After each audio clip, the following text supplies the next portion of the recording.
브라운 대학교 총격 사건이 사흘째 수사 중이지만 유력 용의자가 증거 부족으로 풀려나면서 사건이 다시 미궁에 빠졌습니다. 학교는 모든 수업과 시험을 중단하고 경계를 강화했습니다. 호주 시드니의 본다이 비치에서 열린 유대교 행사 중 부자가 총기를 난사해 어린이를 포함한 16명이 숨졌습니다. 앨버니지 총리는 이번 사건을 반유대주의 테러로 규정하고 총기 규제 강화를 예고했습니다. 트럼프 행정부가 전문직 취업비자 H-1B 신청 수수료를 10만 달러로 인상하자 19개 주정부가 대통령의 권한남용과 연방법 위반을 주장하며 소송을 제기했습니다. 뉴욕 한인 회장이 매달 2,000달러를 받아온 사실이 알려지면서 승인 절차 없이 금액이 지급됐다는 지적과 정당한 활동비라는 반론이 엇갈리고 있습니다. 도어대시 음식 배달 기사가 고객의 음식에 정체를 알 수 없는 물질을 분사하는 장면이 CCTV에 포착돼 논란이 되고 있습니다. 해당 배달 기사는 중범죄 혐의로 기소됐습니다.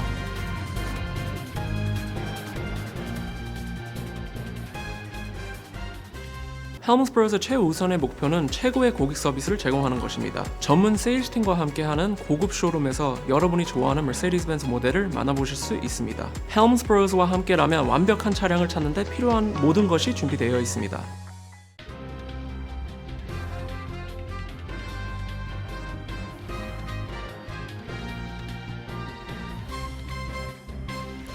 안녕하십니까? KBTV 뉴스9 신영주입니다.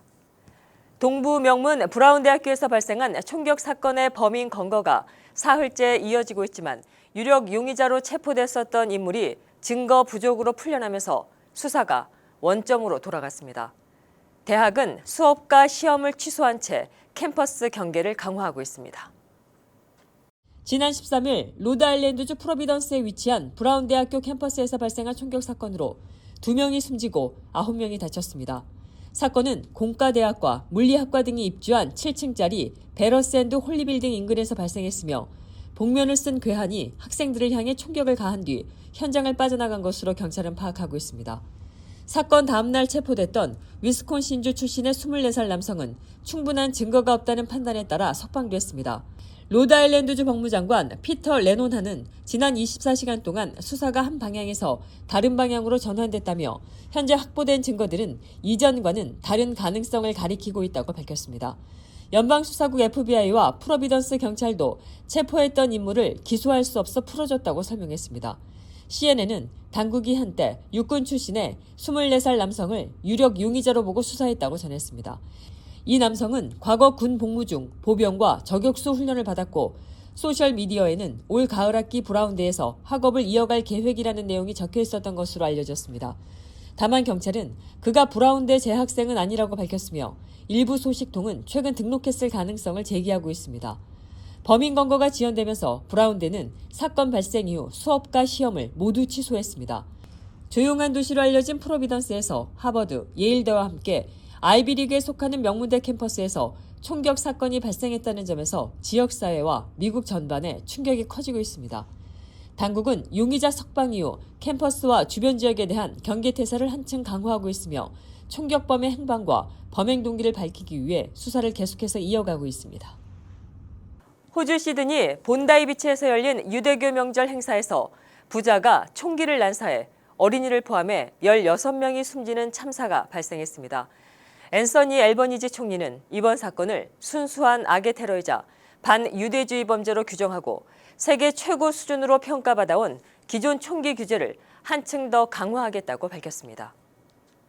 현지 시간 14일 밤 시드니 동부의 유명 해변인 본다이 비치에서 유대교 명절 하누카 축제가 열리던 중 총격 사건이 발생했습니다. 경찰에 따르면 50대 아버지와 20대 아들이 10여 분 이상 인파를 향해 총기를 난사했고 이 과정에서 10살 소녀를 포함해 현장에서 15명이 숨졌습니다. 출동한 경찰이 아버지인 용의자를 사살하면서 사망자는 모두 16명으로 늘었고 아들은 체포돼 혼수 또는 중퇴 상태로 병원에서 치료를 받고 있습니다.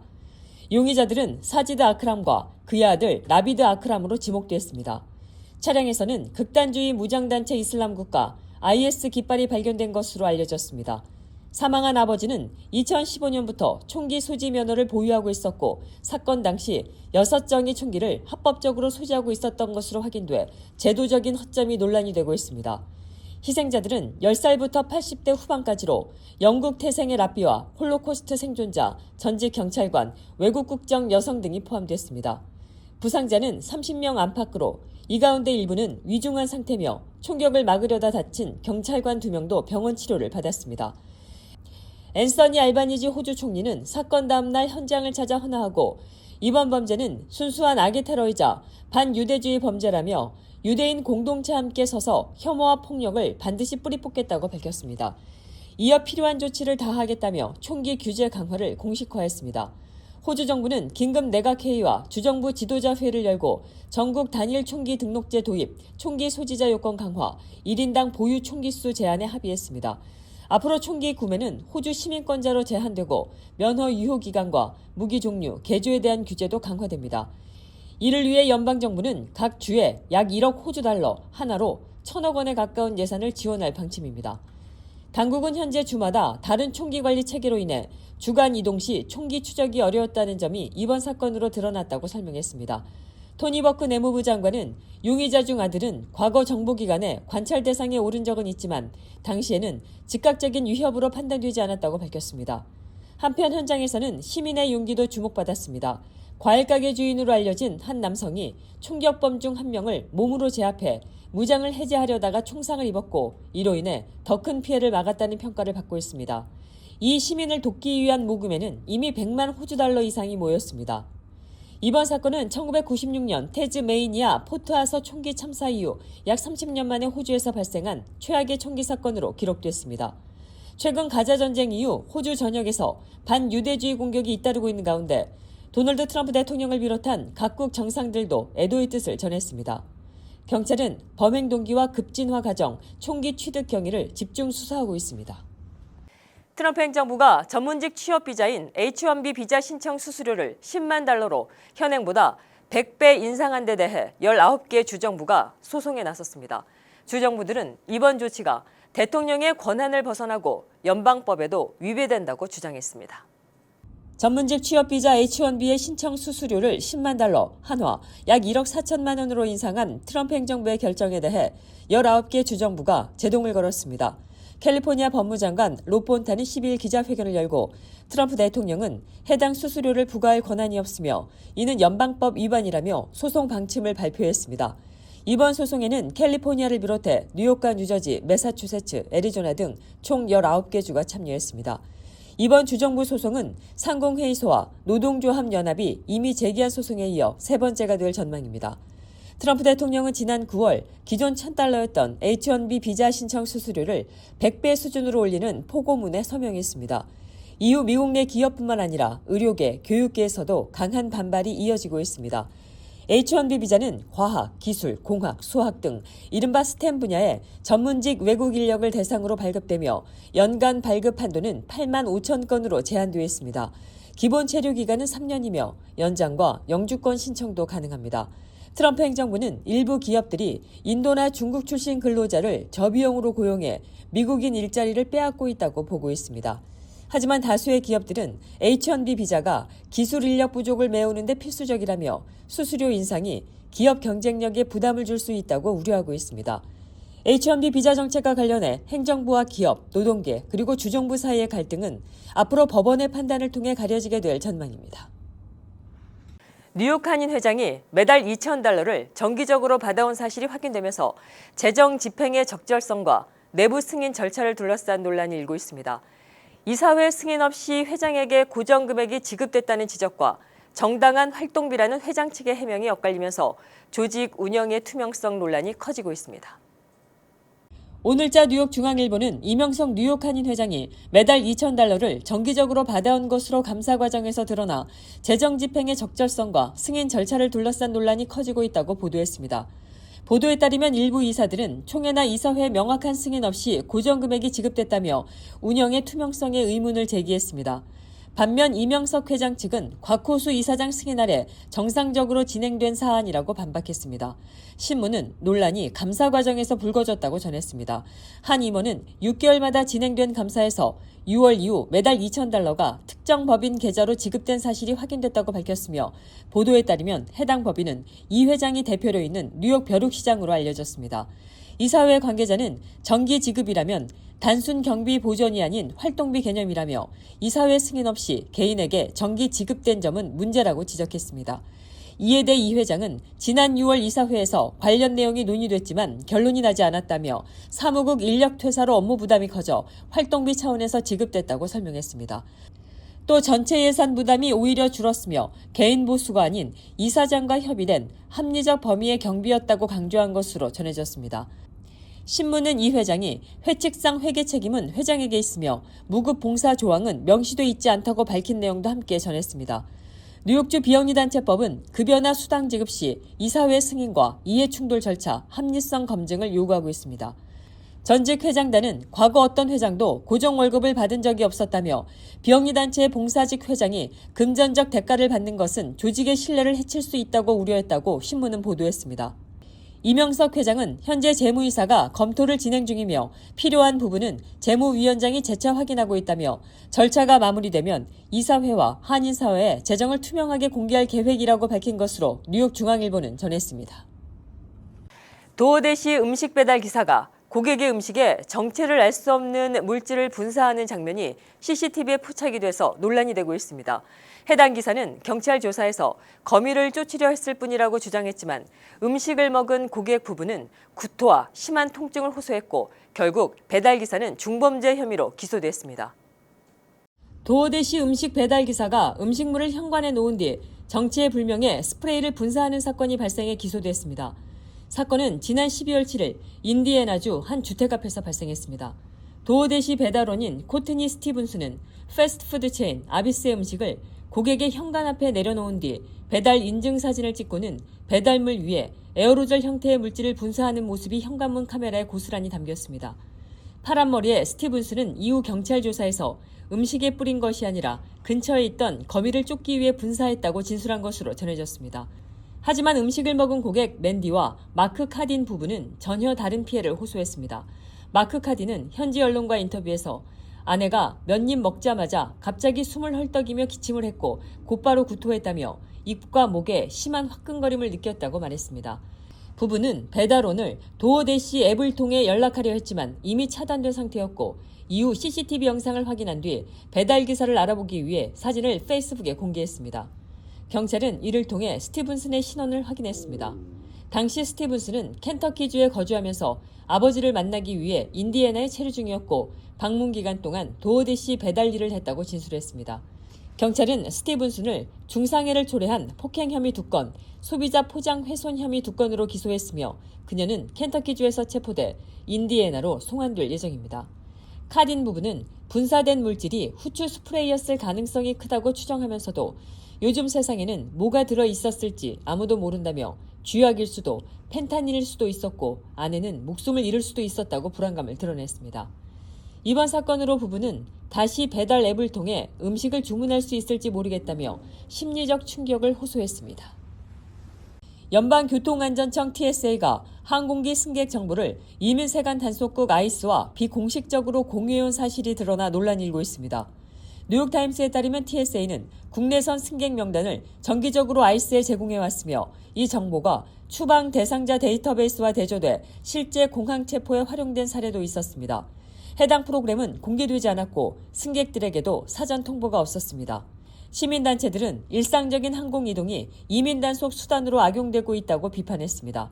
TSA는 교통안전 임무에 따른 조치라고 해명했지만 전문가들은 보안 검색과 이민 단속의 경계가 무너지고 있다고 지적했습니다.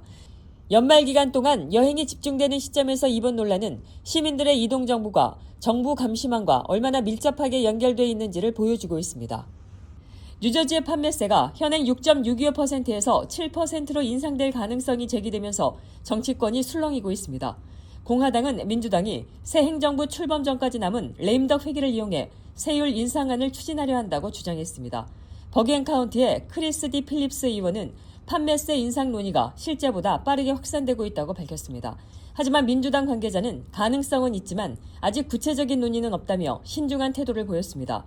이번 논란은 2016년 당시 크리스 크리스티 전 주지사가 휘발유세 인상과 맞바꾸는 조건으로 판매세를 7%에서 6.625%로 낮춘 이후 다시 인상 가능성이 제기된 것입니다.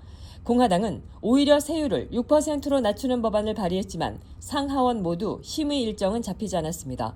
한편 미키 셰릴 차기 주지사 측은 판매세 인상은 검토 대상이 아니다라며 논란을 일축했습니다. 뉴저지는 현재 전국에서 8번째로 높은 판매세율을 유지하고 있습니다. 한인합창단 합창마을이 준비한 2025 정기연주회 현장에서는 예수 그리스도의 탄생을 기다리는 대강절의 의미와 남미 음악의 열정이 깊은 감동으로 전해졌습니다. 합창마을은 올해 정기연주회를 열고 아르헨티나 작곡가 마틴 팔메리의 대표작 미사 탱고를 무대에 올렸습니다. 탱고의 리듬과 전통적인 미사 형식을 결합한 이 작품은 현대 교회 음악의 새로운 장르로 평가받으며 열정과 경건함이 공존하는 독특한 울림을 전했습니다. 이번 공연은 이진수 지휘자의 지휘로 진행됐으며 그래미상 후보에 오른 반도네온 연주자 로돌프 자네티와 뉴욕에서 활발히 활동 중인 소프라노 김진성 씨가 협연해 감동을 더했습니다. 이어진 무대에서는 체코의 작곡가 안토닌 드보르자크의 스타바트 마테르가 연주됐습니다. 성모 마리아의 슬픔을 통해 인류의 구원과 희생을 노래하는 이 곡은 합창과 챔버 오케스트라의 조화로 깊은 울림을 전했습니다. 합창마을은 이번 연주회를 통해 대강절을 맞아 다시 오실 구세주를 기다리고 찬양하는 의미 있는 시간이 되길 바란다고 전했습니다. 미네소타주에서 발생한 대형 보조금 사기 사건이 단순 재정 비리를 넘어 안보 이슈로 번지고 있습니다. 스콧 베선트 재무부 장관은 납세자들이 수억 달러의 손실을 입었고 일부 자금은 비공식 금융업체를 통해 소말려로 송금됐다고 밝혔습니다. 재무부는 이에 따라 지리적 표적 명령을 발령해 금융범죄단속 네트워크 핀센이 불법 자금의 흐름을 집중 감시하고 있습니다. 조사 결과 비영리 단체 피딩 아웃 퓨처가 팬데믹 시기 아동급식 보조금 약 3억 달러를 가로챈 혐의로 70여 명이 기소됐습니다. 이들은 해당 자금으로 주택과 고급 차량을 구입하고 해외 부동산에도 투자한 것으로 드러났습니다. 수사관들은 이후에도 사회복지 횡령 사건을 적발했습니다. 검찰에 따르면 이들 횡령 사건으로 지난달까지 기소된 86명 가운데 대부분이 소말리아 출신으로 확인되면서 자금의 일부가 무장단체 알샤바브에 흘러들어갔다는 의혹도 제기됐지만 아직 근거는 확인되지 않았습니다. 잠시 후 커뮤니티 브리핑을 전해드립니다.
이어서 환율과 증시 전해드립니다.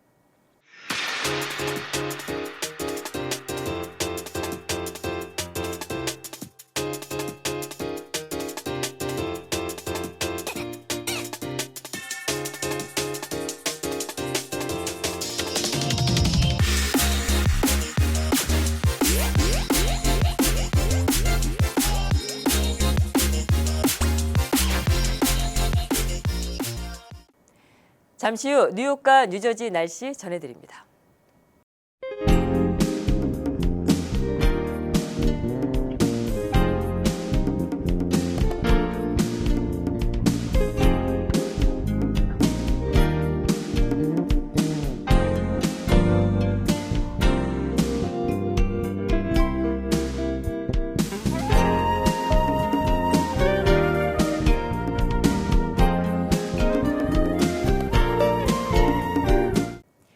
이상으로 KBTV 뉴스9을 모두 마칩니다. 오늘도 시청해 주셔서 감사합니다.